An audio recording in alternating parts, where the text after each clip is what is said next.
মধুর বৃন্দা বিপিন মাধুরী প্রবেশ চাতুরী সার বরজ যুবতী ভাবেরও ভকতি সকতি হইত কার। বৃন্দাবনে আমাদের ছোট্ট একটা মঠ আছে কেশিঘাটের কাছে। আমি যখন প্রথম বৃন্দাবনে গিয়েছিলাম, আমি গিয়ে একটা আশ্চর্য জিনিস সবার আগে আমি লক্ষ্য করেছিলাম। দেখবেন এই যে আপনাদের মন্দিরে ভগবানের সেবা হয়েছে, চিড়ে মালসা ভোগ, যেখানে ভগবানের সেবা হয়, যাদের বাড়িতে অন্ন ভোগ দেওয়া হয়, ভগবানকে যখন আমরা ভোগ দেই, ভগবানকে ভোগ দেওয়ার সময় আমরা ঘরের মধ্যে ভোগের থালাটা ঢুকিয়ে দিয়ে দরজাটা বাইরে থেকে বন্ধ করে দেই। এবারে বাইরে থেকে বন্ধ করে দিয়ে দরজার বাইরে দাঁড়িয়ে আমরা কীর্তন করি, যার গুরু ঘরে যে নিয়ম আছে। কেউ বলে ভজ পতিত উদ্ধারণ শ্রী গৌর হরি, কেউ বলে ভজ ভকত বৎসল শ্রী গৌর হরি। এবারে ভোগ হলো, আর যেখানে মন্দিরে ভোগ হয় দরজা নেই, সেই মন্দিরে সেই ভোগের চারদিকে সুন্দর করে কাপড় ঘিরে দেওয়া হয় যেন লোক দর্শন করতে না পারে। এবারে ভোগ যিনি দিচ্ছিলেন সেই ব্রাহ্মণ ঠাকুর, বৈষ্ণব ঠাকুর, তিনি উত্তরীয়র মধ্যে হাতটা নিয়ে গিয়ে আচমনটা সেরে নেওয়ার পর তিনটে তালি দিয়ে পর্দা সরিয়ে দিলেন। মানুষে ভোগ দর্শন করলো, যার প্রসাদ নিয়ে ঘরে চলে গেল। এটা আমি আমাদের বাংলার কথা বলছি। আমি যখন বৃন্দাবনে গিয়েছি, আমি বৃন্দাবনে গিয়ে দেখছি আমরা ভগবানকে ভোগ দেই দরজাটা বাড়ির বাইরে থেকে বন্ধ করে দিয়ে, আর বৃন্দাবনের বোঝো মায়েরা তারা ভগবানকে ভোগ দিচ্ছে দরজাটা বাড়ির ভেতর থেকে বন্ধ করে দিয়ে। আমি তো কোনোদিন এই জিনিস দেখি নাই। তা আমি দরজার বাইরে দাঁড়িয়ে রইলাম, প্রায় আধ ঘন্টা পরে সেই মা যখন বেরিয়ে এসছে, আমি সামনে যখনই দরজাটা খুলে বেরিয়ে এলো, আর দরজা খুলে বেরিয়ে এসে দেখছে একটা ছেলে দাঁড়িয়ে আছে। কি ব্যাপার? আলি মা, একটা জিনিস আমি জানার জন্য দরজার বাইরে দাঁড়িয়ে আছি। হ্যাঁ বলো, কি বলতে চাও? না, আমি বলছিলাম কি অন্য কিছু নয়, আমরা যখন বাংলায় ভগবানকে ভোগ দেই, আমরা ভোগ দেওয়ার সময় ঘরের মধ্যে ঢুকে ভোগের থালাটা রেখে দিয়ে দরজাটা বাইরে থেকে বন্ধ করে দেই, এবারে কীর্তন গাই। কিন্তু আপনি তো ঠাকুর ঘরের মধ্যে ঢুকে গেলেন ভোগের থালা নিয়ে, নিজে তো বেরিয়ে এলেন না। বলছে দেখো তোমার বাড়ি কোথায়? আমার বাড়ি মেদিনীপুর। আচ্ছা এসো, ভেতরে এসো। গিয়েছি, বসতে দিয়েছে। শোনো, তুমি যখন আমায় বলেছো, তবে কি জানো তো বাবা, আপন ভজন কথা না কহিবে যথাতথা। কেমন করে ভগবানকে ডাকো এটা কাউকে বলতে নেই, এটা তুমি জানবে, আর যাকে ডাকবে সে জানবে, বাকিরা কেউ জানবে না। তুমি যখন আমায় বললে আমি তোমায় উত্তরটা দেব, তবে উত্তরটা আমি দেব না, তুমিই দেবে। না না, আমি যদি উত্তরটা জানবো তাহলে আপনাকে জিজ্ঞাসা করবো কেন? না না, সেই মা আমাকে বলছে আমি তোমায় কথাটা এমন ভাবে সাজিয়ে দেবো উত্তরটা তোমার মুখ দিয়ে বেরিয়ে আসবে। ও আচ্ছা, তাহলে বলুন। বলছিলেন কি, উনি আমায় জিজ্ঞাসা করছেন ছোটকালে পড়াশুনো করেছো? হ্যাঁ। স্কুলে যেতে? হ্যাঁ। স্কুলে কখন যেতে? 10টার সময় যেতাম। কখন বাড়ি আসতে? 4টের সময়। আচ্ছা বেশ। তুমি যখন স্কুল থেকে বাড়ি ফিরে আসতে, বাড়ি থেকে রাস্তার মোড় থেকে তোমার মাকে ডাকতে চিৎকার করে, মা খিদে পেয়েছে, মা খিদে পেয়েছে। হ্যাঁ ডাকতাম তো, খিদে পেয়েছে। তা তোমার মা তুমি বাড়ি ফিরে আসার পর বইয়ের ব্যাগটা খাটের উপরে ছুঁড়ে দিয়ে তুমি যখন খেতে বসতে, তোমার মা যখন তোমাকে খাবারের থালাটা সামনে এগিয়ে দিত, বলো তো ভাই, তোমার মা কি খাবারের থালাটা তোমাকে দিয়ে তোমার কাকিমার সঙ্গে গল্প করতে চলে যেত? না। তা যাবে কেন? আমার কাছে বসে থাকতো। কেন থাকতো? আরে কি প্রশ্ন করছেন আপনি? কেন থাকতো মানে কি? আরে ছেলের কখন কি লাগবে মা দেবে না? মা যদি চলে যায়, তাহলে আমার যদি ডাল লাগে, কুমড়োর তরকারি লাগে, আমি কাকে চাইবো? মা তো চলে গিয়েছে। সেই মা আমাকে উত্তর দিচ্ছে, উত্তর তো তুমি দিচ্ছ, আমায় জিজ্ঞাসা করছো কেন? না না, আমি দিলাম মানে কি? আরে ভুনো, তুমি যে ভগবানের ঘরে ভোগের থালাটা ঢুকিয়ে দিয়ে দরজার বাইরে দাঁড়িয়ে দাঁড়িয়ে কীর্তন গাইছো, তাহলে মনে করো আমার গোবিন্দের আরেকটু ডাল চাই, কাকে বলবে? তুমি তো বাইরে। আমার ভগবানের আরেকটু কুমড়োর তরকারি লাই, কাকে বলবে? তুমি তো বাইরে দাঁড়িয়ে আছো। ভগবান কি দরজা খুলে বাইরে বেরিয়ে আসবে? না। বলে ওই জন্য কাছে বসে থাকি, খাওয়াবো, মুখ ধোয়াবো, মুখ মোছাবো, আর শোনো বিছানা পেতে রেখেছি, ঘুম পাড়াবো। আর না যদি ঘুমায়, বাড়ির ছেলে তো বড্ড দুষ্টু হয়েছে, দুপুরবেলা শুধু বেরিয়ে চলে যায়। একটা ছোট্ট লাঠি রেখেছি, ওইটা দিয়ে ভয়ও দেখায়। কি বলছো? যার চোখ দেখে রাবণ কুম্ভকর্ণের মতো বীর সব শান্ত হয়ে গেছে, তুমি তাকে একটা প্যাকাঠি দিয়ে ভয় দেখাও? বলে ওটাই তো ভালোবাসা।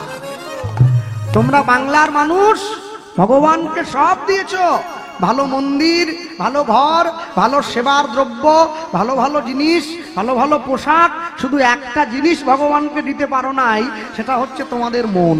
আর আমরা ব্রজের মানুষ, আমরা ভগবানকে কিচ্ছু দিতে পারি নাই। আমরা তো গরিব, আমরা গোয়ালা মেয়ে, দুধ বিক্রি করে আমাদের সংসার চলে, তা আমরা ভগবানকে কিচ্ছু দিতে পারি নাই। আমরা ভগবানকে যেটা দিয়েছি সেটা হচ্ছে আমাদের হৃদয়ের বিশুদ্ধ ভালোবাসা। যখন আমি ছোট ছিলাম মন তাকে দিয়েছি, যখন আমি বড় হয়েছি দেহ তাকে দিয়েছি। তাহলে দেহ মন যদি গোবিন্দের হয়, আমি কি আমার আছি? আমি তো তার। নিতাই গৌর প্রেমানন্দে হরি বল হরি বল। ওই জন্যে আমি যাই করি, যেভাবেই বলি না কেন, সব তার। বৈষ্ণব মহাজন পদকর্তা বলছে, ভাই তুমি যাই করো না কেন, মনে রাখবে honesty is the best policy, সততাই একমাত্র মূলধন। এ কথা বোকারা বলে না, এ কথা সৎ মানুষেরা বলে। কেন? চালাকি করে কোনোদিন মহৎ কাজ সম্পন্ন হয় না। মহৎ কাজ করতে গেলে সততার সঙ্গে করতে হয়। অসৎ উপায়ে জগতে একটা জায়গা পর্যন্ত লাফিয়ে চলে যাওয়া যায়, কিন্তু আবার পিছনে পিছিয়ে আসতে হয়। আর সৎ হলে জায়গাটা ধীরে ধীরে তৈরি হয়, কিন্তু সেই আসনটা কোনোদিন নষ্ট হয় না, সারা জীবন একইভাবে থাকে।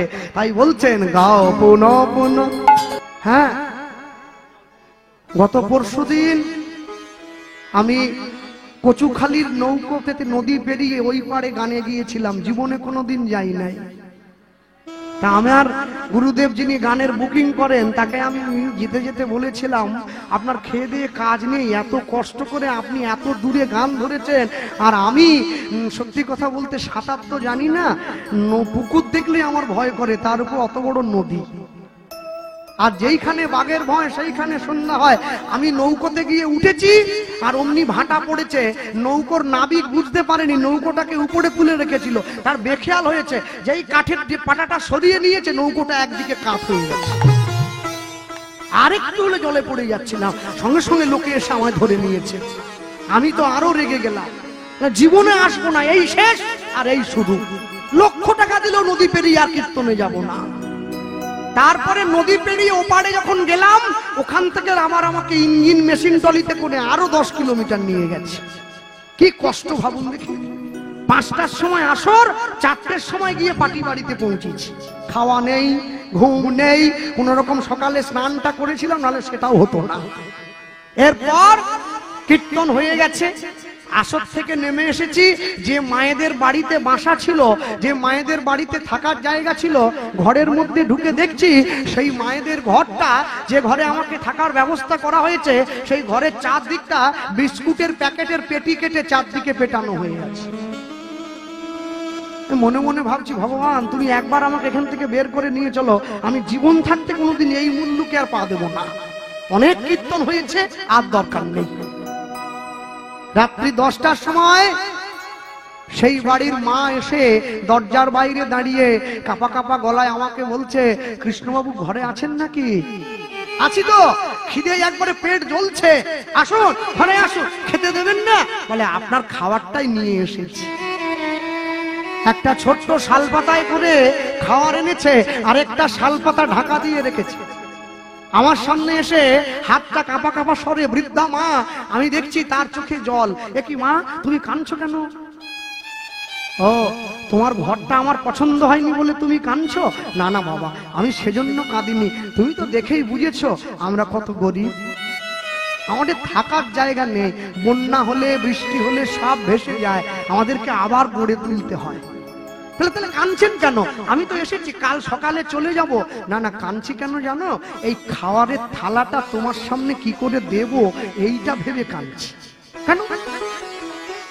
রান্না কি হয়নি? মুড়ি খেতে হবে? না না, মুড়ি না, এই অন্নই হয়েছে, আসলে তোমাকে দেওয়ার মতো হয়নি আর কি। কি বলছো মা? কই দেখি। থালাটা হাত থেকে টেনে নিয়েছি, ওপর থেকে যখন কাগজটা সরিয়ে দিয়েছি, কিচ্ছু নেই, শুধু কচুর তরকারি আর ভাত। বলছে আমি তখনই তাকিয়েছি, আমার সামনে হাত জোড়ো করে নিয়েছে, বাবা জানো আমাদের ভালো সবজি কেনার মতো পয়সা নেই, আমরা গ্রামের মানুষ, 1 মাস ধরে লোকের বাড়িতে কাজ করে করে পয়সা জমিয়ে সেই পয়সায় আমরা তোমাকে এনেছি, তোমার মুখে একটু ভগবানের কথা শুনবো বলে। সারা জীবন তো কষ্ট করব, আর এই যে কচুটা দেখছো না, এই কচুটা আমাদের জমিতে চাষ হয়েছে বাবা, সেই কচুর তরকারি। তুমি যদি আজকে রাত্রিটা একটু কষ্ট করে, আমার সম্প্রদায়ের জন্য তাই করেছি, তা আমি সেই মাকে কাছে ডেকে বসিয়ে মায়ের চোখের জলটা মুছিয়ে দিয়ে বললাম, মা তোমার আমাকে খেতে দিতে হবে না, তুমি আমাকে যে ভালোবাসাটা দিয়েছো না, এইখানেই আমার পেট ভরে গেছে। আমি অনেক ভালো ভালো জায়গায়, অনেক ভালো ভালো বাবুর বাড়িতে কীর্তনে গিয়ে অনেক দামি দামি খাবার খেয়েছি, কিন্তু এত ভালোবাসার সঙ্গে কেউ আমায় খাওয়ায় নাই। মনে রেখো, আমি যদি তোমার সন্তান হতাম, তুমি কি আমার সামনে খাবারের থালাটা দিতে দিতে তোমার চোখে জল থাকতো? থাকতো না। মনে রেখো, এই জগতে সবকিছু পয়সা দিয়ে বিচার করলে হয় না, সবকিছু পয়সা দিয়ে কিনতে পাওয়া যায় না, কখনো কখনো ভালোবাসাটাও দেখতে হয়। আমি সেই মাকে বলেছিলাম, তুমি যদি আমায়, আমি এই খাবারটা তখনই খাবো, এই কচুর তরকারি আর ভাত, আমি একটা শর্তে খেতে রাজি আছি, না হলে না খেয়ে শুয়ে পড়বো, কালকে বাড়ি চলে যাবো। কি শর্ত? আমি একটা শর্তেই খাবো এই খাবারটা, সেটা কি জানো? অন্য কিছু নয়, যদি তুমি নিজে হাতে মেখে আমায় একটু খাইয়ে দাও, তাহলে খাবো, না হলে খাবো না। যখন কাছে বসে সেই খাবারটা মেখে আমার মুখে দিয়েছে, আমার মনে হলো আমি যে সারাদিন এত পরিশ্রম করে, এত কষ্ট করে অত দূরে গিয়ে পৌঁছেছি, আমার সমস্ত পরিশ্রম যেন সার্থক হয়েছে। মনে রাখবেন, মানুষ জীবনে যাই করুক না কেন, কোনোদিন ভালোবাসাকে পয়সা দিয়ে ওজন করা যায় না। মা গিয়ে ভগবানের চরণে আছাড় খেয়ে পড়েছে, প্রভু আমি জীবনে কোনোদিন তোমায় কষ্ট দেইনি, আমি গরিব, আমার সামর্থ্য নেই তোমাকে দেওয়ার মতো, কিন্তু আমি আমার সাধ্য মতো তোমায় দিয়েছি, কিন্তু আজকে তুমি আমার জীবনের শ্রেষ্ঠ অবলম্বনটা তুমি আমার কাছ থেকে কেড়ে নিলে।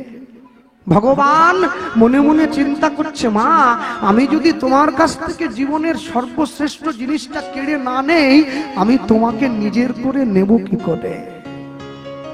আপনাদের এই স্থানে আমি এবছর প্রথম এসেছি, যাই হোক, তো আসার পরে একটা জিনিস আমি দক্ষিণ 24 পরগনায় সবসময় যেটা প্রচার করে থাকি, সেটা হচ্ছে দক্ষিণ 24 পরগনার মতো এত কীর্তন বাংলায় কোনো জেলায় হয় না।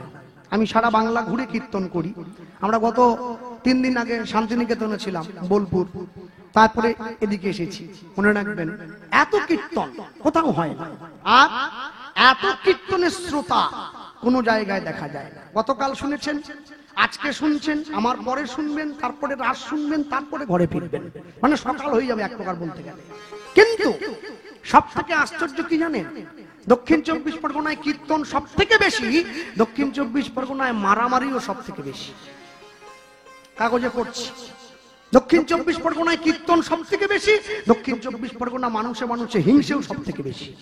দক্ষিণ 24 পরগনায় কীর্তনও বেশি, দক্ষিণ 24 পরগনা পুলিশের খাতায় আসামির সংখ্যাও সব থেকে বেশি। তাহলে যেই জেলার মানুষে এত কীর্তন শুনছে, যেই জেলার মানুষে এত হরিনাম শুনছে, যারা এত ভগবানের কথা শুনছে, তারা এত কষ্ট পাবে কেন? তারা এত যন্ত্রণা ভোগ করবে? মনে রাখবেন, মানুষ কীর্তন শোনে, মানুষ ভগবানের নাম শোনে, কিন্তু ভগবানের নামকে সম্মান দেয় না। বলে, ভাই এ কথা কেন বলছো? আমরা এত দূর থেকে ছুটে এসেছি, গতকাল শুনেছি, আজকে শুনবো, আজ বিগত কত বছর ধরে ধপধপি মদনপুর আসরে বসে কীর্তন শুনছি, আর আজকে তুমি বলছো আমরা কীর্তনকে সম্মান দেই না? মনে রাখবে, হরিনামের আসনকে সম্মান দিতে গেলে সবার আগে যে আসনে বসে কীর্তন শুনছেন, সেই আসনটাকে সম্মান দিতে হয়। হরিনামের আসন বিয়ে বাড়িতে বরযাত্রী বসাবার আসন নয়। হরিনামের আসন মরা বাড়িতে যে মরে গেছে তাকে শুয়ে রাখার আসন নয়। হরিনামের আসন হচ্ছে একমাত্র আসন যেখানে ভগবান নিজে মুখে স্বীকার করলেন, না আহং তিষ্ঠামি বৈকুণ্ঠে যোগিনাং হৃদয়নুচ্চ মদ ভক্ত যত্র গায়ন্তি তত্র তিষ্ঠামি হে নারদ। আমি বৈকুণ্ঠে থাকি না, আমি যোগীদের হৃদয়ে থাকি না, যেখানে আমার ভক্ত আমার গুণ কীর্তন করে, আমি সেই ভক্তদের মাঝে গিয়ে উপবেশন করি। তাহলে আজকে যদি এই আসন হরিনামের আসন হয়, সেই আসনে যদি ভগবান এসেছে বলে আমরা বিশ্বাস করে থাকি, ভগবান বলে যদি সত্তা বলে আমরা মেনে থাকি, ভগবান বলে কোনো সত্তা আছে বলেই আমরা কীর্তন শুনতে এসেছি, নাহলে আসতাম না। যারা ভগবান মানে না তারা কীর্তন শুনবে না। হ্যাঁ, তাহলে ভগবান যদি থেকেই থাকে, ভগবান যদি এসেই থাকে, তাহলে যে আসনে সাধুগুরু বৈষ্ণব বসে আছে, যে আসনে মানুষ এসে উঠে বসছে, আমার বাবার থেকে বয়সে বড় লোক উঠে বসেছে, সেই আসনকে সম্মান দিতে গেলে সবার আগে হরিনামের আসনে জুতোটা বাইরে খুলে হাতে নিয়ে উঠে আসতে হয়। হরিনামের আসনে জুতো পরে উঠে আসা যায় না। হরিনামের আসনে জুতো পরে উঠে আসলে স্বয়ং ভগবানের নামকে কালিমা লিপ্ত করা হয়। কোনো বাড়ির বাবা মা মারা গেলে তার ছেলে যখন উত্তরীয় পরে, সাদা থান পরে, দেখবেন ছেলের কোমরে একটা কম্বল আসন দিয়ে দেয়। কেন? বলে যেখানে বসবে এটা পেতে বসো। কেন? লোকের মনে বিশ্বাস আছে যে তুমি যদি ওটা পেতে না বসো, তাহলে তোমার মৃত বাবার আত্মা এসে নাকি ঘাড় পেতে দেয়। তা মরা বাবার আত্মা এসে ঘাড় পেতে দিতে পারে, আর তুমি যে আসনে ভগবান বসে আছে বলে বিশ্বাস করছো, তুমি কোন সাহসে সেই আসনে জুতো পরে চলে আসছো? এই হচ্ছে প্রথম কথা। দুই, দেখবেন যেখানে কীর্তন হচ্ছে, আমি যদিও মেলাটা ঘুরে দেখিনি, যেখানে কীর্তন হয়, কীর্তন হওয়ার সময় দেখবেন ওই কীর্তনকে কেন্দ্র করে কীর্তনের মেলার চারদিকে অনেক দোকানপাট বসে। কেন? মানুষের গ্রামে কুটুম বন্ধু বান্ধব আসে, তো অনেক মানুষের ভিড় হয়। কিন্তু আশ্চর্য কি জানেন, মানুষে কীর্তন শুনতে শুনতে অনেক দোকানপাটের জায়গা দিয়েছে, আর সেই দোকানপাট গুলোর সঙ্গে একটা দোকান বসেছে, যে দোকানটার নাম হচ্ছে ডিম চাউমিনের দোকান। মানুষে কীর্তন শোনে, এবার কীর্তন শুনতে শুনতে খিদে পায়, ছুটে গিয়ে একটা ডিম ভাজা কিনে নেয়। এর কপাল তিলকের ফোঁটা দিয়ে, যেহেতু বাচ্চা মেয়ে ঘুরছিল, সকলের কপালে ফোঁটা দিয়ে দিয়েছে। এবার মানুষের কপালে ফোঁটাও নিয়েছে, কীর্তনও শুনছে, আবার ডিম ভাজাটাও খাচ্ছে। যে কোনো একটা করতে হবে তো, সবগুলো একসঙ্গে হবে কি করে? রথযাত্রা লোকারণ্য মহা ধুমধাম, ভক্তরা লুটায়ে পথে করিছে প্রণাম। রথ ভাবে আমি দেব, পথ ভাবে আমি, মূর্তি ভাবে আমি দেব, হাসে অন্তর্যামী। আপনি যে কোনো একটা করতে হবে, সবগুলো একসঙ্গে করলে হবে না। আজকে আপনাদের যে মদনপুরে কীর্তন হচ্ছে, যে মন্দিরে মহাপ্রভুর ঘট বসেছে শিবাসঙ্গনে, এই মন্দিরে মহাপ্রভুর ঘট, যিনি ব্রাহ্মণ ঠাকুর ঘটে সংকল্প করেছেন, ওনাকে গিয়ে জিজ্ঞাসা করবেন, এই ঘট কোনো একজনের নামে সংকল্প করা হয়নি, এই সংকল্প গোটা গ্রামবাসী গণের নামে করা হয়, যাতে সবার কল্যাণ হয়। কেন? সবার থেকে পয়সা নিয়ে তারপরে হরিনাম হচ্ছে। তাহলে সকলার কল্যাণের জন্য যদি ঘট বসে থাকে, গ্রামবাসীর কল্যাণ, গ্রামবাসীর মঙ্গল তখনই হবে, তখনই গ্রামবাসীর জন্য শুভ হবে, যখন গ্রামের সকল মানুষ হরিনাম চলাকালীন তারা প্রত্যেকের বাড়িতে নিরামিষ সেবা করবে। প্রত্যেকটি মানুষের বাড়িতে কেউ আমিষ তুলবে না, প্রতিজ্ঞা করবে যে আমাদের গ্রামে যে কদিন হরিনাম হবে আমরা কেউ আমিষ তুলব না। কেন জানে? চট করে কিছু কোনো জিনিস এত সহজে আদায় করা যায় না। যেটা সহজে পাওয়া যায় তার পিছনে কোনো মহৎ উদ্দেশ্য থাকে না, যেটা কষ্ট করে অর্জন করা হয় তার পিছনে অনেক মহৎ উদ্দেশ্য থাকে। তাই যতক্ষণ না পর্যন্ত নগর সংকীর্তন হয়, প্রভু যাবে, সকলের ঘরে ঘরে যাবে, মায়েরা পা ধোয়ায়, আলতা সিঁদুর পড়ায়, নগর সংকীর্তন হয়ে যাওয়ার পর তারপরে আমরা যে যাই খাচ্ছি তাই খাবো, তাতে কেউ বাধা দিচ্ছে না। কিন্তু যতক্ষণ প্রভু বসে আছে মন্দিরে, বিদায় না হচ্ছে, ততক্ষণ পর্যন্ত কেউ গ্রামে আমিষ করবেন না। এতে সার্বজনীন কল্যাণ হয়, একজনের নয়, সকলার হয়। নিতাই গৌর প্রেমানন্দে হরি বল, হরি বল।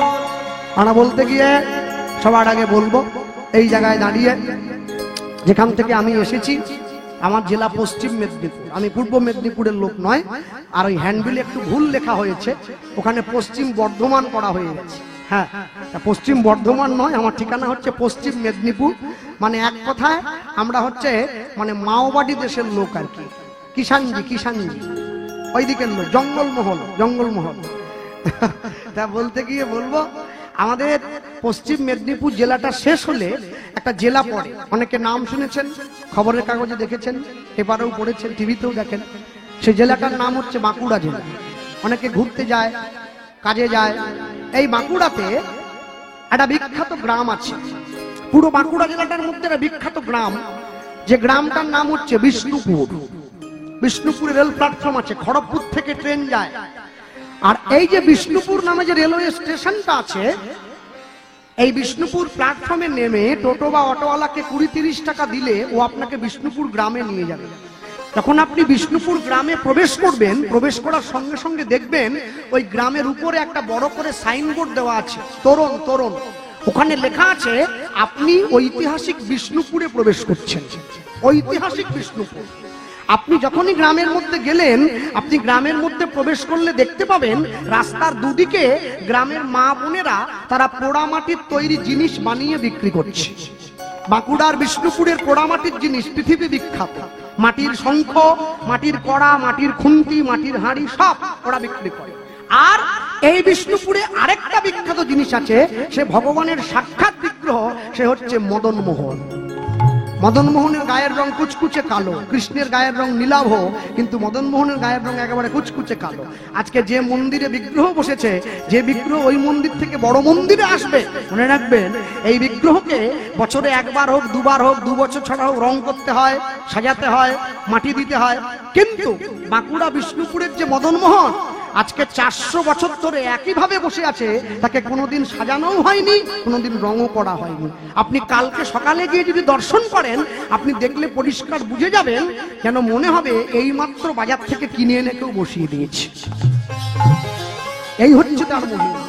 আমরা সান্ধ্যকালীন কীর্তন মঞ্চে দাঁড়িয়ে শুনবো এই বিষ্ণুপুরের মদন মোহন, যার হাত ধরে বিষ্ণুপুরের মাটিতে এসেছিল, ভক্তকে করুণা করেছে, লীলা পুরুষোত্তম বাঁকুড়া বিষ্ণুপুরের মদন মোহন। নিতাই গৌর প্রেমানন্দে হরিবোল হরিবোল। সবার আগে বলতে গিয়ে বলি, শ্রীকৃষ্ণ চৈতন্য মহাপ্রভু সন্ন্যাস হয়ে যাওয়ার পর নিতাই চাঁদকে পুনরায় বাংলায় ফিরে আসার আদেশ দিয়েছিলেন। আজ থেকে 400 বছর পূর্বে এই বাঁকুড়া বিষ্ণুপুরের মাটিতে একজন ক্ষত্রিয় বাড়ির ব্রাহ্মণ বাস করত, যে ব্রাহ্মণের নাম ছিল সনাতন দাস। নামটা মনে রাখবেন সব। এই ব্রাহ্মণের স্ত্রী ছিল, যার নাম ছিল শিলাবতী। সংসার সুখের হয় রমণীর গুণে, বাংলায় সবাই বলে। এরপরে আরেকটা কথা আছে, গুণবান স্বামী যদি থাকে মায়ের সনে। সংসার তখনই সুখের হবে মা যদি গুণবান হয়। আর স্বামী যদি প্রত্যেকদিন সন্ধ্যেবেলা ফিট হয়ে বাড়ি চলে আসে, তাহলে কিন্তু সংসার সুখের হবে না, দুঃখে ভরে যাবে। সনাতন দাসের কর্ম কি ছিল? সনাতন দাস প্রত্যেক দিন ভগবানকে ডাকতো, ভগবানকে বলতো, প্রভু তুমি আমায় দুঃখ দাও, তুমি আমায় কষ্ট দাও। কেন জানো? দুঃখ পেলে, কষ্ট পেলে আমি তবেই তোমায় ভালোবাসবো, সুখ পেলে আমি তোমায় ভুলে যাব। এই জগতে হায় সেই বেশি চায়, আছে যার ভুরি ভুরি, রাজার হস্ত করে সমস্ত কাঙালের ধন চুরি। যার আছে সে আরো চায়, সে বলে আমার আরো চাই, সে বলে আমার আরো চাই। আর যে প্রকৃত ভক্ত, সে বলে প্রভু তুমি আমায় দুঃখ দাও, কেন দুঃখ পেলে আমি তোমায় ভালোবাসবো, সুখ পেলে আমি তোমায় ভুলে যাব। সনাতন দাস কি করত? সনাতন দাস সৈনিক ছিল, দেশের হয়ে যুদ্ধ করতে যেত। আর যুদ্ধ করে যা পারিশ্রমিক পেত তাই দিয়ে নিজের সংসার চলতো, আর গোবিন্দের সেবা হতো। আশ্চর্য কি, স্বামী স্ত্রী এক সংসারে থাকতে গিয়ে দিন যায়, মাস যায়, বছর যায়, 1 দিন 2 দিন 3 দিন। মা সন্তান সম্ভবা মা হয়েছিল, মাতৃগর্ভে সন্তান এসেছে। যেদিন থেকে মা জানতে পারলো আমার গর্ভে আরেকটা জীবন বেড়ে উঠছে, সেদিন থেকে ভগবানের চরণে নয়নের জলের পরিমাণটা বাড়িয়ে দিয়েছে। ভগবানকে গিয়ে শুধু একটা কথাই বলে, প্রভু ছেলে হবে কি মেয়ে হবে আমার জানার দরকার নেই, তবে একটা জিনিসই চাইবো, ও যেন কৃষ্ণ ভক্ত হয়, আর আমার কিছু চাই না। চরণটা জড়িয়ে ধরেছে, দরজাটা ভেতর থেকে বন্ধ করে দিয়েছে। ভগবানের চরণটা জড়িয়ে ধরে ভগবানকে চাইছে কি? কৃষ্ণ ভক্ত সন্তান দিও,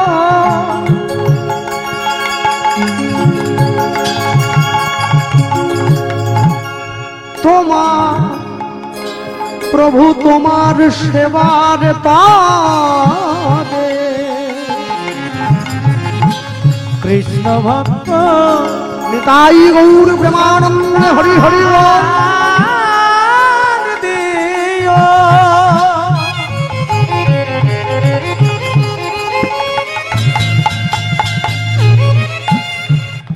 প্রভু তোমার সেবার কানে।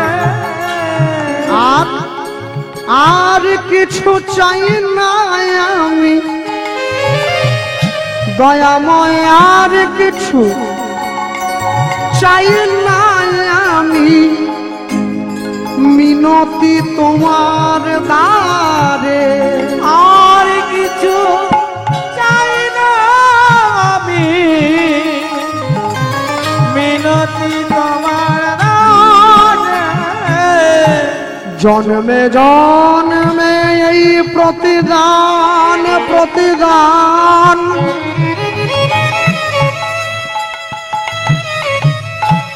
আমি ভুলিব না আর। ওগো জন্মে জন্মে এই প্রতিদান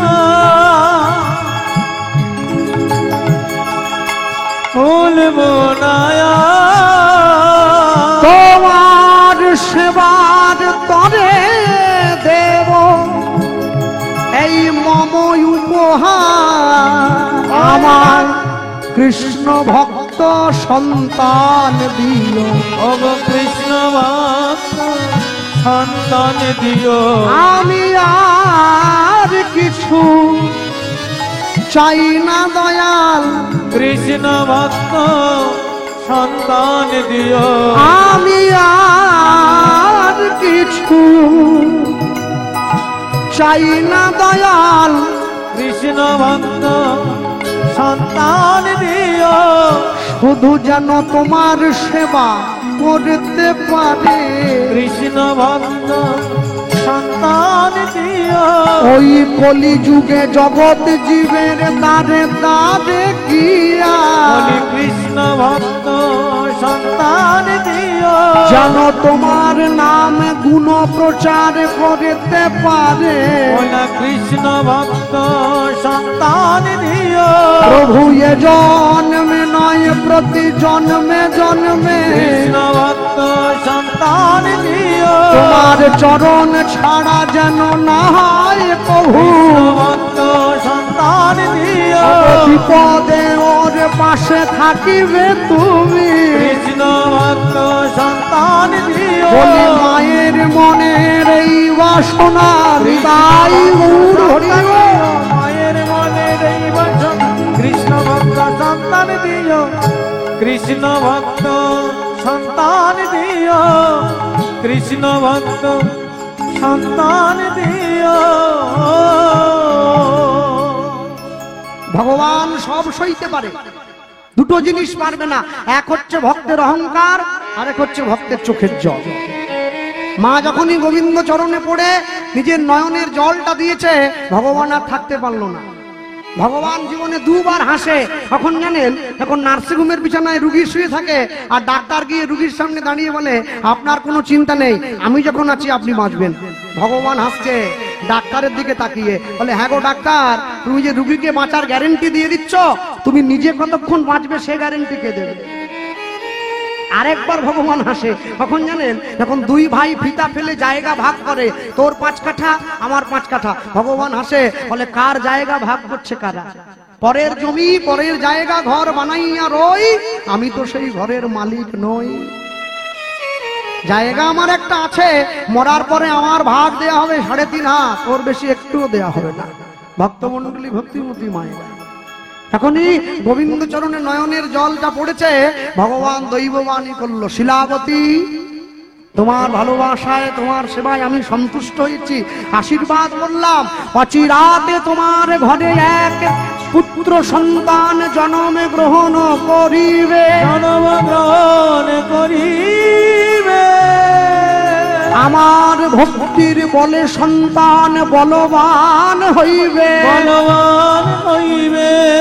এই সন্তান না রহিবে তোমার ঘরে, তোমার ঘরে জগৎ মাঝারে আমার লীলা কথা প্রচার করিবে দারে দারে। দারে দারে এই সন্তান রাজা থেকে মহারাজা হইবে। মহারাজা হইবে।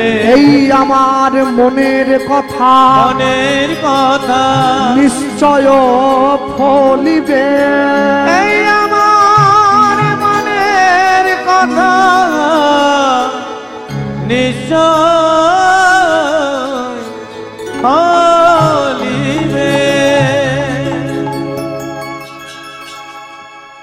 পিতামাতার মৃত্যুর পরে পিতামাতাকে পিণ্ড দান করে পুত নামক নরক থেকে উদ্ধার করে বলে সন্তানকে বলা হয় পুত্র।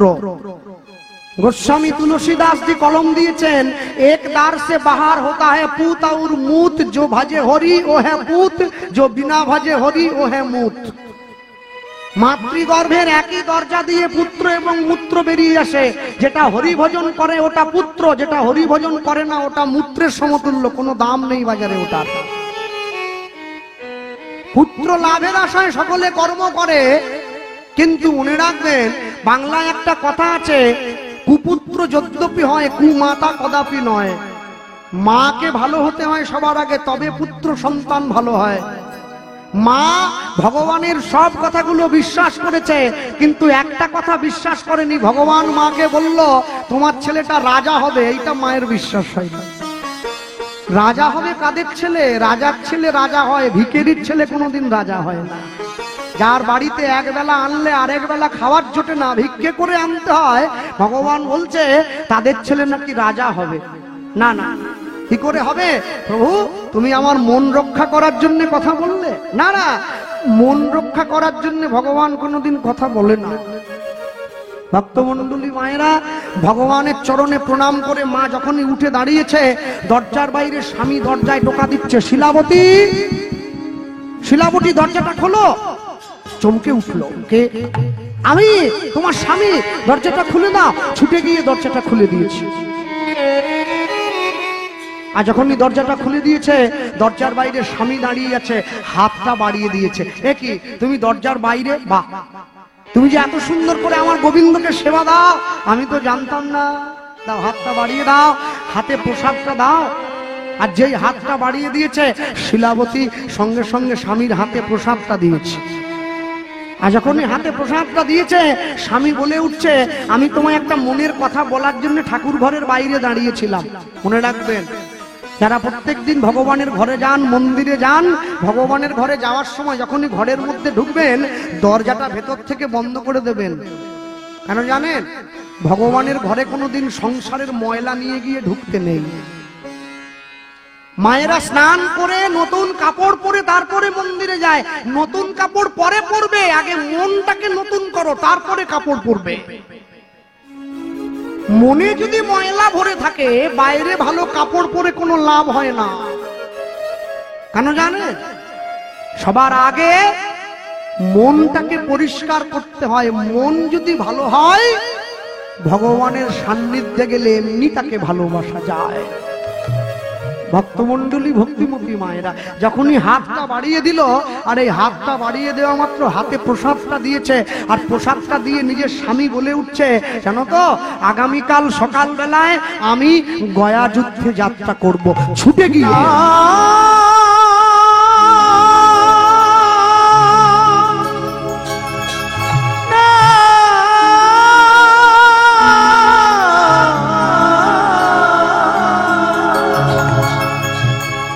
বলো না। নিজের স্বামীর চরণটা জড়িয়ে ধরল। এ তুমি কি বলছো?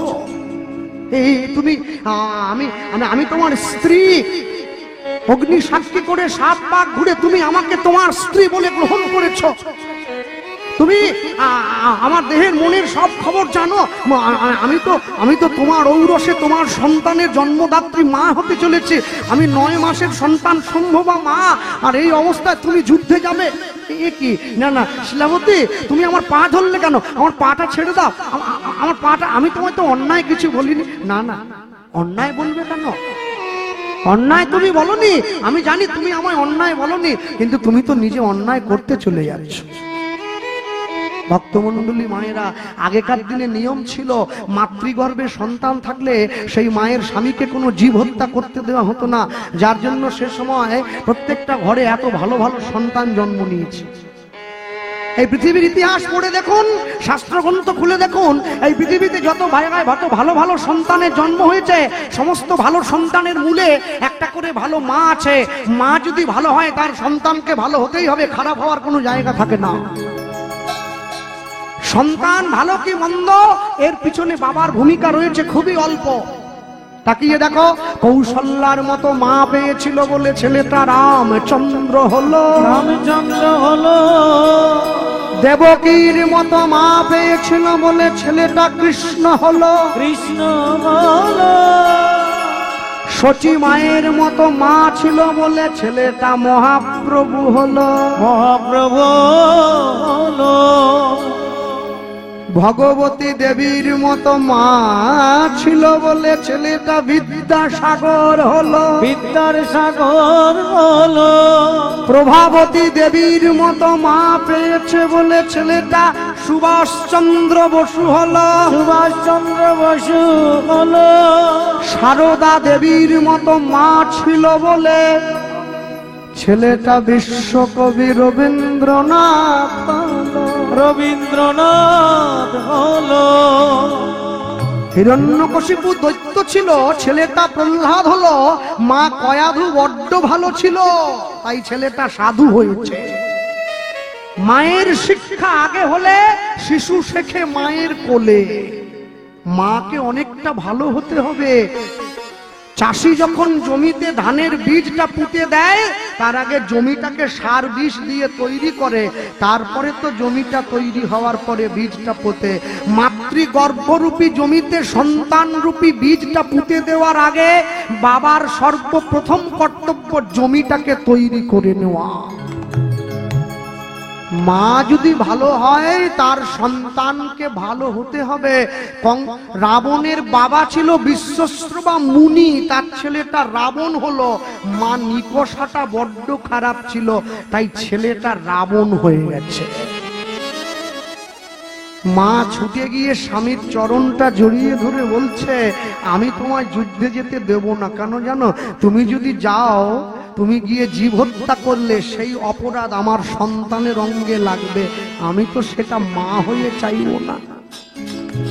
এই পৃথিবীতে যে যাই করুক, মা চেনে বাপ আর মন চেনে পাপ। সন্তানের প্রকৃত পিতাকে এটা মা বলতে পারবে একমাত্র, আর কেউ বলতে পারবে না। আর অন্ধকারে গিয়েও কেউ যদি খারাপ কাজ করে, তার মন জেনে যাবে, কেউ জানুক আর না জানুক। ভগবানেরকে সাক্ষী রেখে মন্দিরের মধ্যে দাঁড়িয়ে সনাতন দাস নিজের স্ত্রীকে কথা দিল, আমি তোমায় কথা দিচ্ছি 7 দিনের মধ্যে আমি যুদ্ধ থেকে ফিরে আসব। আর এই ফিরে আসতে গিয়ে যদি আমার মৃত্যু হয়, আমি তথাপিও কোনো জীব হত্যা করব না। নিজের স্ত্রীকে বুঝিয়ে স্বামী চলে গেল যুদ্ধে। 1 দিন, 2 দিন, 3 দিন, 7 দিন কেটে গিয়েছে। 8 দিনের দিন সকালবেলায় মা শিলাবতী অন্ন ব্যঞ্জন রান্না করে গোবিন্দকে ভোগ দিয়ে স্বামী আসার অপেক্ষায় বসে আছে। একসঙ্গে দুজনায় প্রসাদ পাবে। সকাল গড়িয়ে দুপুর হলো, দুপুর গড়িয়ে বিকেল হলো, বিকেল গড়িয়ে সন্ধে হয়ে গেল, স্বামী এলো না। মা সন্ধেবেলায় তুলসী তলায় প্রদীপটা নিয়ে দিতে যাচ্ছে, ভগবানের কাছে মনের দুঃখটা বলতে যাচ্ছে। পাষাণে বলিয়া ডাকিছ যারে, সে তো পাষাণ নয়। ডাকিতে ডাকিতে নয়ন ঝুরিলে, পাষাণ কথা কয়। পাষাণ ভাবিয়া হৃদয় গৌর ব্রহ্মানন্দ হরিব ডাকিছ যারে, সে তো পাষাণ নয়। ডাকিতে ডাকিতে নয়ন জুড়িবে, পাষাণ কথা আমি পাষাণ নই, আমি পাষাণ নই, আমি পাষাণ নই, আমি পাষাণ নই, আমি পাষাণ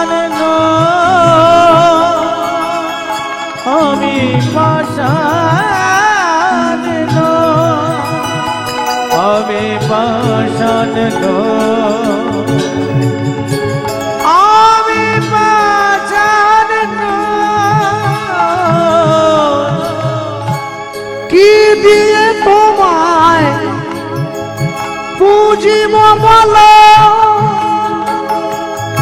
কি আছে মোর সম্বল, কি দিয়ে তোমায় পুজিব বলো, কি আছে মোর সম্বল,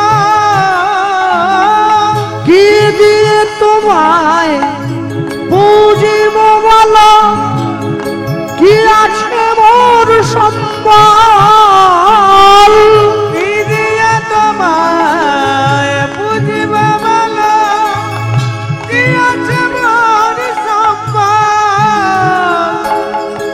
ভক্তি অশ্রু দিয়া তোমার পুজিব চরণ তল, ভক্তি দিয়া তোমার পুজিব চরণ তল। নানা পাষাণ ভাবিয়া ডাকিছ যান, সে তো পাষাণ নয়, ডাকিতে ডাকিতে নয়ন ঝুরিলে পাষাণ কথা কয়।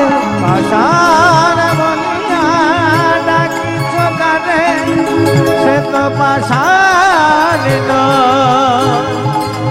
ডাকিতে ডাকিতে নয়ন জুড়িবে পাষাণ কথা কয়। আমি পাষাণ নই, পাষাণ নয়, আমি পাষাণ নই, পাষাণ নয়, আমি পাষাণ।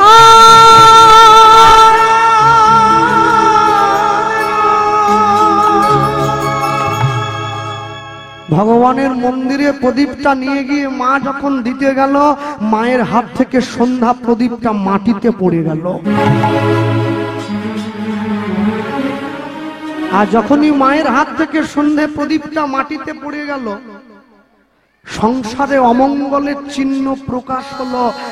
তুলসী দেবীর চরণটা জড়িয়ে ধরেছে, মা এ কি হলো, আমার সংসারে অমঙ্গল এলো।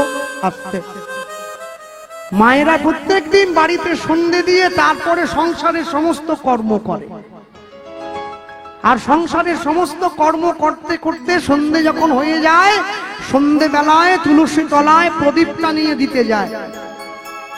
আমার শ্রী গুরুদেব আমায় শিক্ষা দিচ্ছে, বলে গ্রামের মায়েদের দিকে তাকিয়ে দেখবি কৃষ্ণ, মায়েরা যখন সন্ধেবেলায় তুলসী তলায় প্রদীপ নিয়ে যায়, হাতে একটা শঙ্খ থাকে, ওটা তুলসী তলায় বাজাবার জন্য, আর হাতে একটা ঝাঁঝ কাশি থাকে, ওটাও বাজায় সঙ্গে টং টং করে নিয়ে যায়। ভালো করে লক্ষ্য করবি, কি বললাম আমি, বলুন গুরুদেব? বলে ভালো করে দেখবি, যখন মায়েরা তুলসী তলায় প্রদীপটা রেখে দিয়ে শঙ্খটা বাজায়, শঙ্খটা কিন্তু মুখ দিয়ে ফু দেয়, মুখের মধ্যে ধরে ফু দেয়, শঙ্খটা এঁটো হয়ে যায়। শঙ্খ যদি এঁটো হয়, যে হাতে শঙ্খটা ধরেছ সেই হাতটাও এঁটো হয়ে যায়। এবার সেই এঁটো হাতে ঝাঁঝটা বাজায়, আবার ওই এঁটো হাতে প্রদীপটা ধরে নেয়, আবার ওই প্রদীপটা তুলে নিয়ে গিয়ে আবার ঠাকুর মন্দিরের সামনে রেখে দিয়ে আবার ওই এঁটো শঙ্খটায় ফু দেয়। একটা এঁটো থালায় কতবার খেতে দেবে? একটাই তো থালা, কতবার দিচ্ছ? আমি বললাম গুরুদেব কি করব? বলে কিছু করতে হবে না, হাতে একটু জল রাখবি ছোট বাটিতে, যত জায়গায় শঙ্খটা বাজাবি একটু করে জলের ছিটে দিয়ে নিবি, তারপরে আবার গিয়ে বাজাবি। আর যদি কষ্ট করিস যে বাজাতে এতবার জল দিতে পারবো না, তাহলে একটা ছোট্ট উপায় করবি, সব জায়গায় প্রদীপটা ঘুরিয়ে শেষে মন্দিরের মধ্যে রেখে শঙ্খটা বাজিয়ে দিবি। মায়ের হাত থেকে সন্ধ্যা প্রদীপটা মাটিতে পড়ে গিয়েছে, আর যখনই মায়ের হাত থেকে সন্ধ্যা প্রদীপটা মাটিতে পড়ে গেল, লোক মুখে সংবাদ এলো, মা শিলাবতী, আজকে 7 দিনের গয়া যুদ্ধে তোমার স্বামী তোমায় ছেড়ে সারা জীবনের জন্য তোমার কাছ থেকে বিদায় নিল। দয়াময়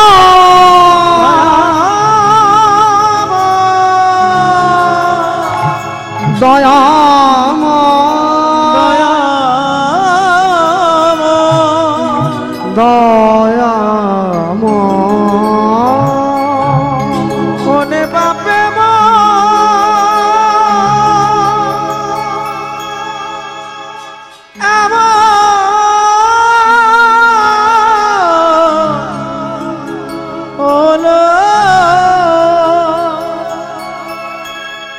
বল দয়াম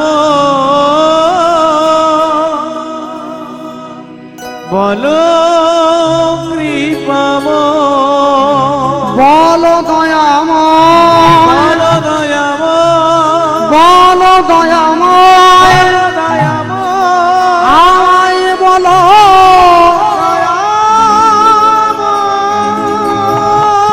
ছুটে গিয়ে ভগবানের চরণে আছাড় খেয়ে বললো, আমি কোনোদিন তোমায় অযত্ন করি নাই, আমি কোনোদিন তোমার সেবা না দিয়ে নিজের সেবা গ্রহণ করি নাই, আমি কোনোদিন তোমায় অযত্ন করি নাই, তবে কেন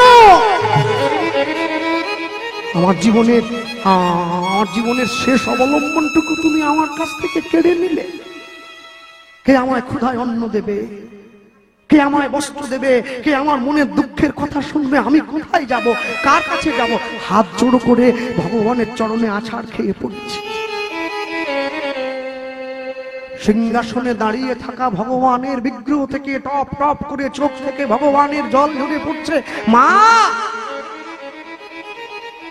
আমি যদি তোমায় পরীক্ষা না নেই কি করে বুঝবো তুমি আমায় কতটা ভালোবাসো? কার ভালোবাসা কতটা গভীর বুঝবো কি করে? শোনো, পরীক্ষা তারই নেওয়া হয় যে পড়াশুনো করে। যে কৃষ্ণ ভালোবাসে কষ্ট তারই হয়, যে ভালোবাসে না তার কষ্ট হয় না। যে ভগবানকে ভালোবাসে না তার কোনো কষ্ট হয় না, যে ভগবানকে ভালোবাসে তার কষ্ট হয়। শ্রী গৌরাঙ্গের গুণ লুদ্ধনি তোমরা গৌরাঙ্গের গুণ গাও, গুণ গাও, গুণ গাও।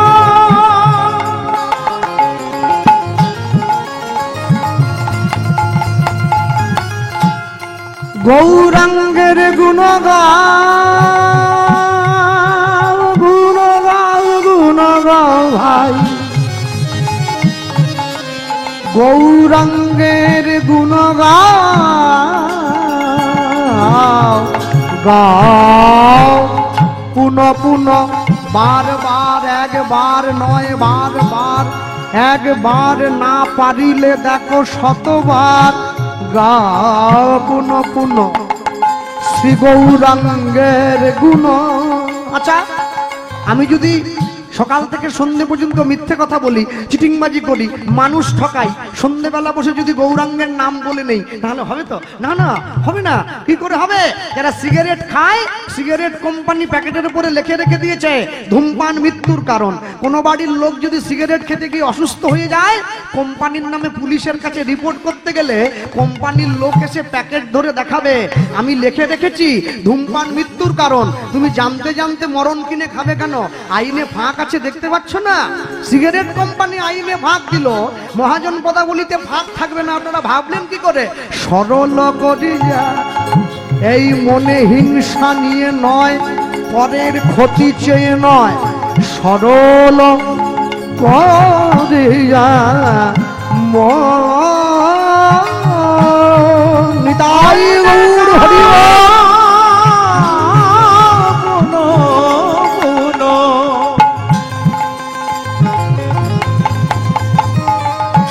শ্রী গৌরাঙ্গে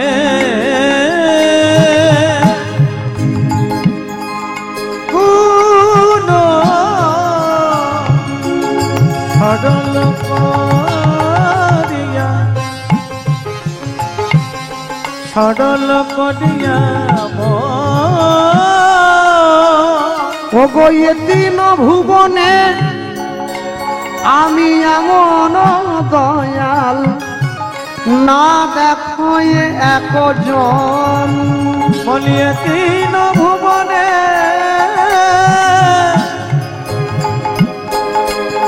এমন দয়া না দেখো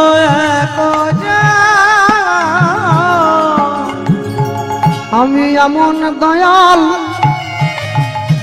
আজ দেখি নাই, আমি এমন দয়া আর দেখি নাই, আমি এমন দয়াল আর দেখি নাই, আমি এমন দয়া আর দেখি নাই, যেজন মার খাবে পায়ে ধরে প্রেম দেবে, আমি এমন দয়া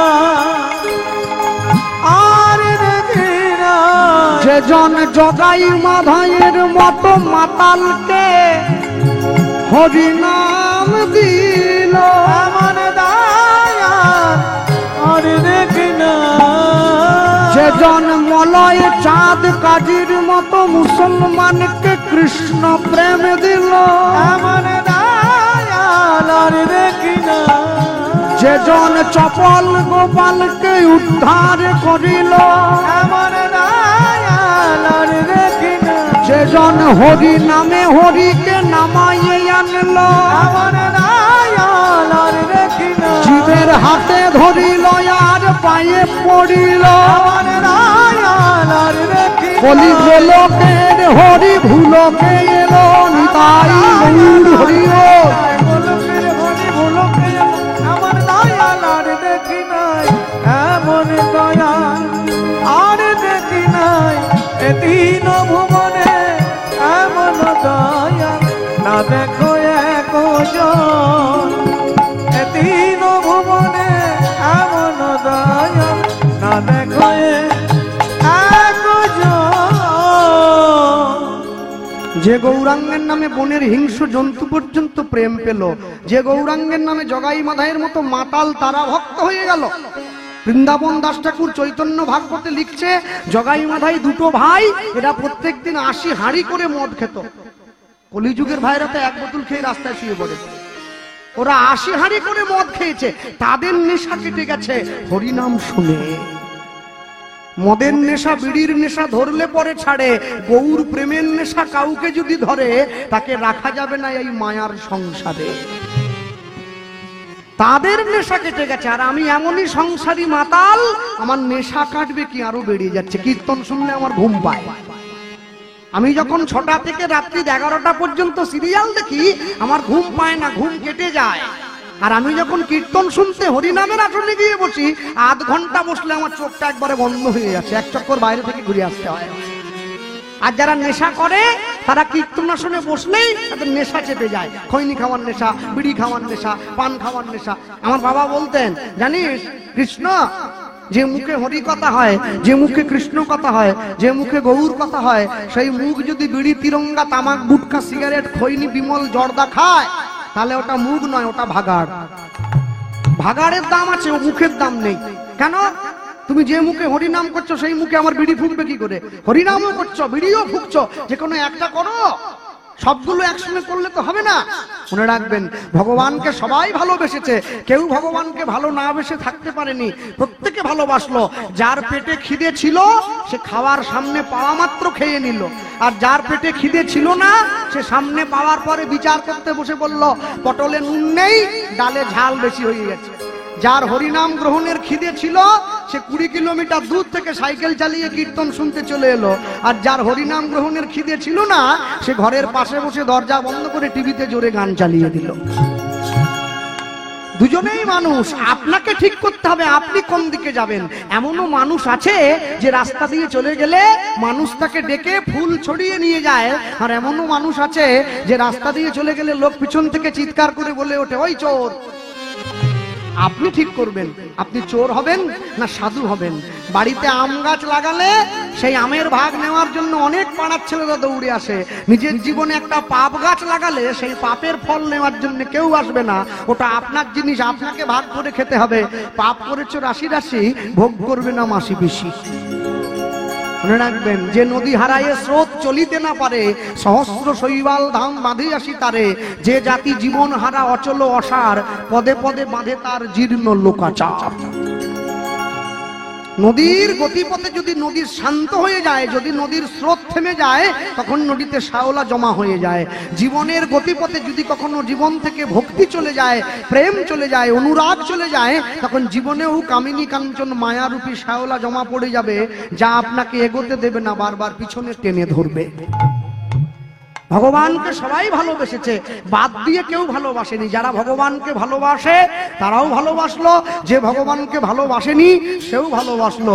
কিন্তু সারা বিশ্ব জগতের একজন মানুষ, গোটা বিশ্ব জগতের মানুষের প্রতিনিধি হয়ে সে ভগবানের দিকে অভিযোগের আঙুলটা তুলে দিয়েছিল। সে বলেছিল, সবাই তোমায় ভালো বললেও আমি তোমায় ভালো বলবো না। কে সে? সে হচ্ছে বিশ্বকবি রবীন্দ্রনাথ ঠাকুর। তিনি বলেছিলেন, সবাই তোমায় ভালো বলুক, আমি বলবো না। কেন জানো? প্রভু, তুমি সবাইকে উদ্ধার করেছ, সবাইকে পায়ে জড়িয়ে ধরলে, সবাইকে নাম দিলে, আমায় দেখতে পেলে না? আমি বিশ্বকবি হয়ে পড়ে রইলাম ঘরে, তুমি আমায় একবার উদ্ধার করো। কিন্তু জগতের মানুষ যাতে আমায় খারাপ না বলে, জগতের মানুষ যাতে আমায় ভুল না বোঝে, তাই জন্য আমি একটা লাইন লিখে দেব, দুটো দিকই প্রমাণ করে দেব। এমনি এমনি বিশ্বকবি হওয়া যায় না, তার জন্য অনেক বড় মন প্রয়োজন আছে। সবাই হতে পারবে না, পড়াশুনো শিখলেই বিশ্বকবি হওয়া যায় না, অনেক বড় শিক্ষার প্রয়োজন আছে। সেই শিক্ষা হচ্ছে আধ্যাত্মবোধ। তিনি লিখতে গিয়ে লিখেছেন, লক্ষ্য করুন, এই করেছ ভালো। দেখুন, এখান পর্যন্ত ভালো বলেছেন, এরপরে কমা দিয়েছেন। কমা দিয়ে কি লিখছেন? নিঠুর হে। এইটা হচ্ছে গানের মূল সারবস্তু। যে মানুষটা ভালো হয়, যে মানুষটা সৎ হয়, সে কোনোদিন নিঠুর হতে পারে না। কেন? যে মদ খায় তার দুধ দেখলে গায়ে জ্বালা ধরে, দুধ খাবে না।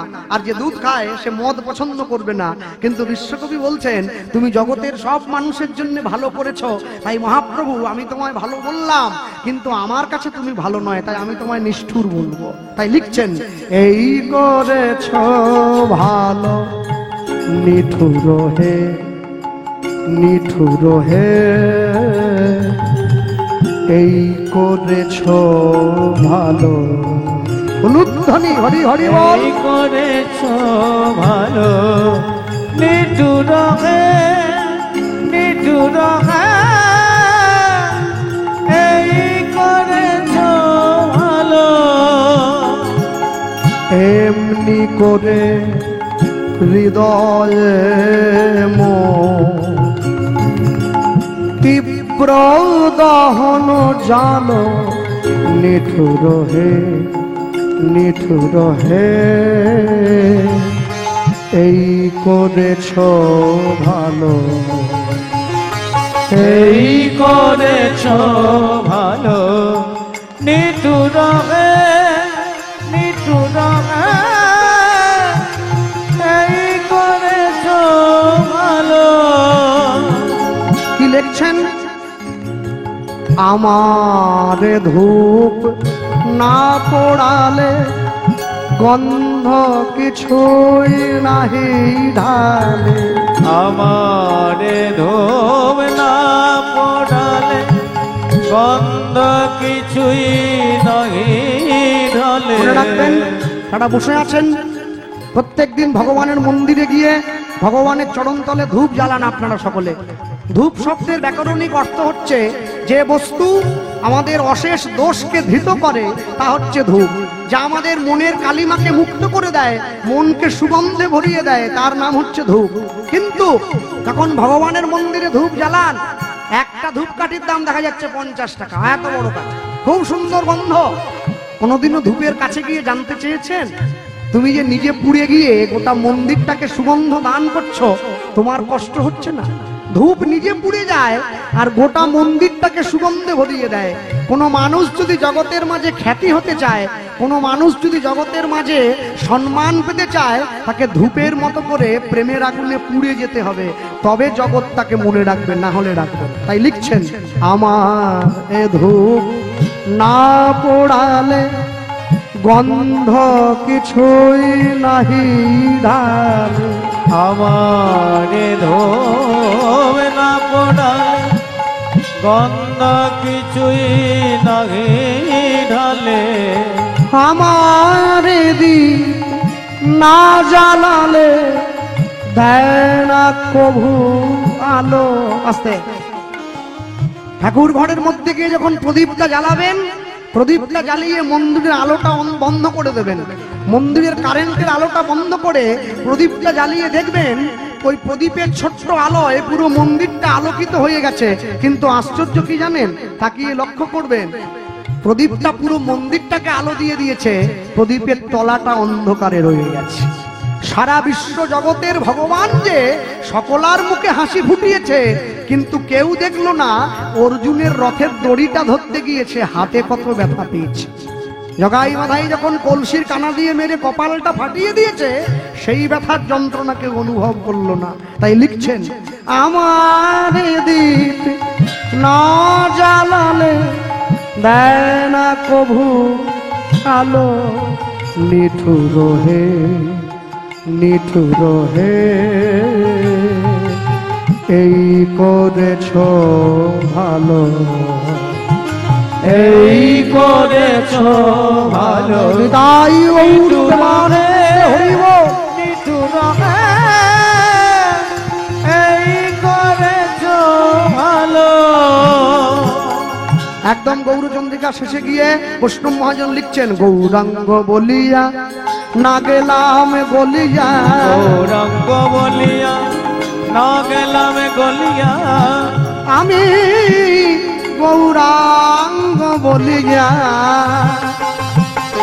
না গেলাম না গেলাম গলিয়া, গৌরাঙ্গ বলিয়া না গেলাম গলিয়া, কেমনে ধরিনু কেমনে ধরিনু দে আমি গৌরাঙ্গ বলিয়া না গেলাম গলিয়া, কেমনে ধরিল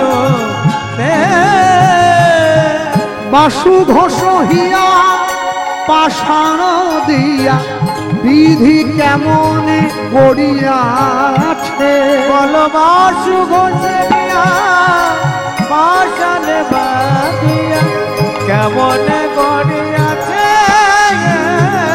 বলি আমার ভাগ্যে হলো না গো, আমার ভাগ্যে হলো না রে, দলি আমার ভাগ্যে হলো না গো, আমার ভাগ্যে হলো না গো, বলি সবাই তোমার নাম নিল, আমার ভাগ্যে হলো না গো, বলি পতিতি পাবন অবতারে, বলি আমার ভাগ্যে হলো না গো, ওগো আমি পতিত রইলাম পড়ে, আমার ভাগ্যে হলো না গো, আমায় রেখো তোমার চরণ তলে, আমার ভাগ্যে হলো না গো, বলি ঠাই দিও আমায় অন্তিম কালে, আমার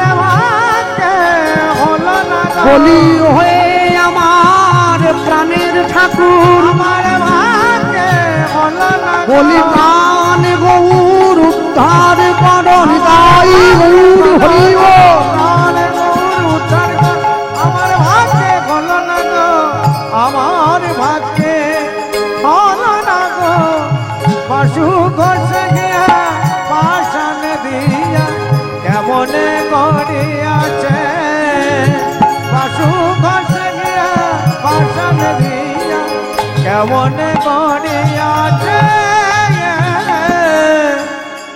তিন ভুবন আনন্দ আসতে। সবার শেষে গিয়ে বৈষ্ণব মহাজন পদকর্তা লীলা মাধুর্যের এক প্রান্তে দাঁড়িয়ে বলছেন, শোনো, এই জগতে যারা তোমায় ভালোবাসে না সবাই তোমার নাম নেই, কিন্তু আমি পড়ে রই। কেন? তুমি বাসুঘোষ হিয়া পাশানো বাঁধিয়া বিধি কেমনে গড়িয়াছে, যে বিধি সবাইকে তৈরি করলো তোমার মনের মতন করে, বৈষ্ণব মহাজন বলছে আমায় তৈরি করলো না। মানে ছোট্ট করে গৌরচন্দ্রিকা সমাপন করলাম, লীলা মাধুর্যের মধ্যে প্রবেশ করি জায়গায়। এই জায়গায় বলতে গিয়ে আমি সবার আগে বলবো, মা গোবিন্দের চরণটা জড়িয়ে ধরেছে। মনে রাখবেন, এই জগতে যে যত বেশি করে ভালোবাসবে তাকে তত বেশি কষ্ট পেতে হবে। তোমরা দেখো না কৃষ্ণকে ভালোবেসে মীরাবাইকে কত কষ্ট পেতে হয়েছে, গোবিন্দকে ভালোবেসে আমার রাধারানীকে কত কষ্ট পেতে হলো, বিষ্ণুপ্রিয়া মহাপ্রভুকে ভালোবেসে সারা জীবন কেঁদে কাটালো। ভালোবাসা পেতে গেলে তোমায় চোখের জল ফেলতে হবে।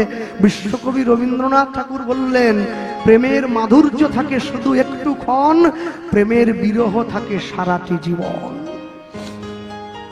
পাড়ার লোকেরা মায়ের কাছে এসে বলছে, মা আজকের দিনে এই বিপদের দিনে তোমার পাশে কেউ না থাক আর থাক, তোমার পাশে ভগবান থাকবে।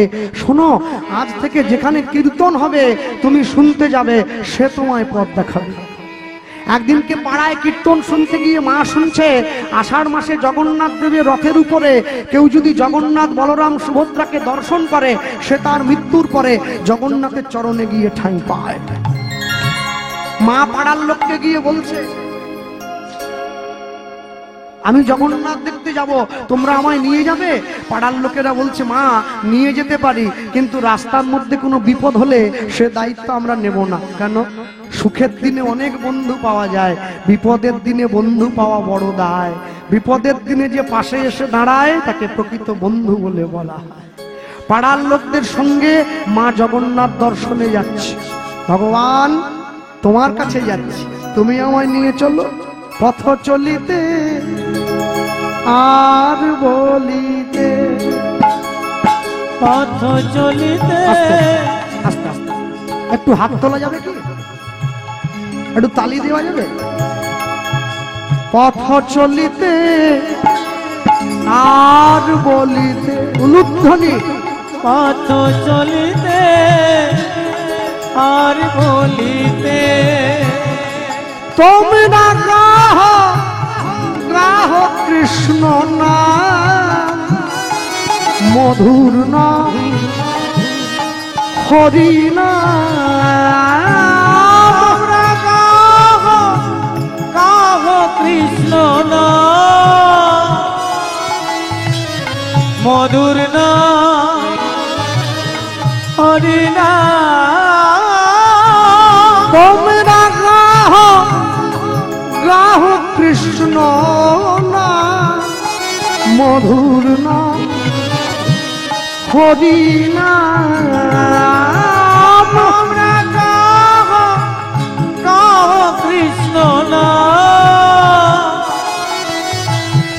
মধুর নাম, হরি নাম।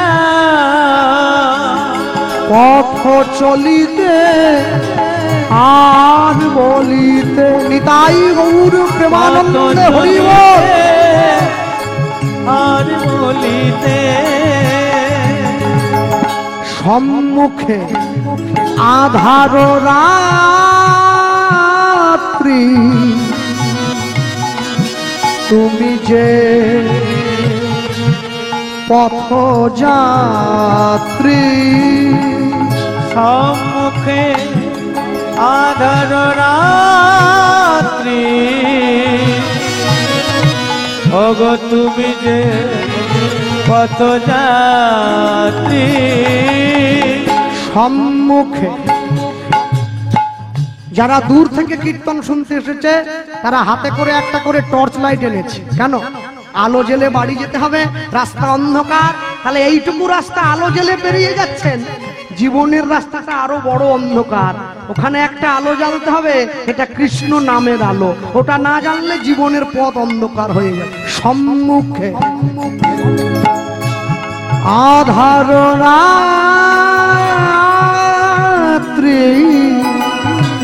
তুমি যে পথযাত্রী। সম্মুখে আধার রাত্রি, ওগো তুমি যে পথযাত্রী। কথা বলিতে তার নাম, কভু বিপদে তার নাম, কভু সংকটে তার নাম।